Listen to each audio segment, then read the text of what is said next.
सर्व मराठी भाषेच्या मी मगाशी येताना बोललो की लेकरांनो म्हणजे बांधवांनो आणि भगिनींनो, आजचा दिवस हा आपल्या सर्वांच्यासाठी एक आनंदाचा दिवस आहे. दरवर्षी मराठी भाषा दिन साजरा करत असतोच, पण व्यक्तिशः माझ्यासाठी हा नक्कीच भाग्याचा दिवस आहे. कारण या दिवशी मी महाराष्ट्राचा मुख्यमंत्री म्हणून हा दिवस साजरा करतोय.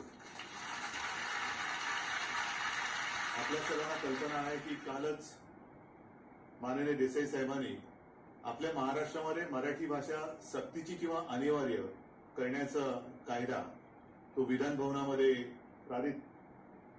हे सगळे बसले असताना मराठी बोलायला भीती वाटते आणि त्याला आज दोन्ही सभागृहात मान्यता मिळाली.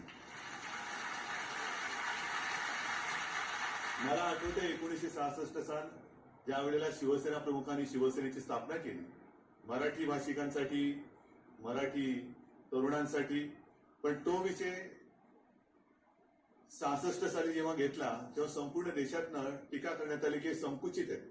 आणि आज अभिमान आहे की त्यांचा सुपुत्र या राज्याच्या मुख्यमंत्री पदावरती असताना या भाषेचा कायदा मी करू शकलो.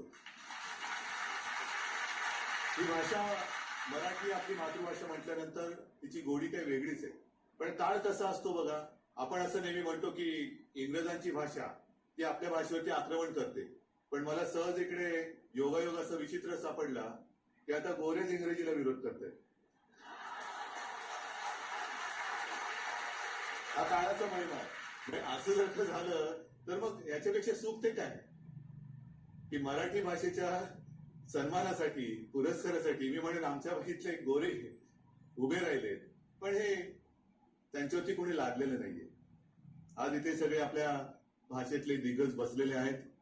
मी नेहमी असा विचार करतो, 1-2 दिवसापूर्वी मी एका खेळाच्या कार्यक्रमाला गेलो होतो गेटवे ऑफ इंडियाच्या समोर. किती म्हणजे प्रत्येकाची आपण संपत्ती बघितली तर कोणत्या नजरेने बघतोय त्याच्यावरती संपत्ती अवलंबून असते.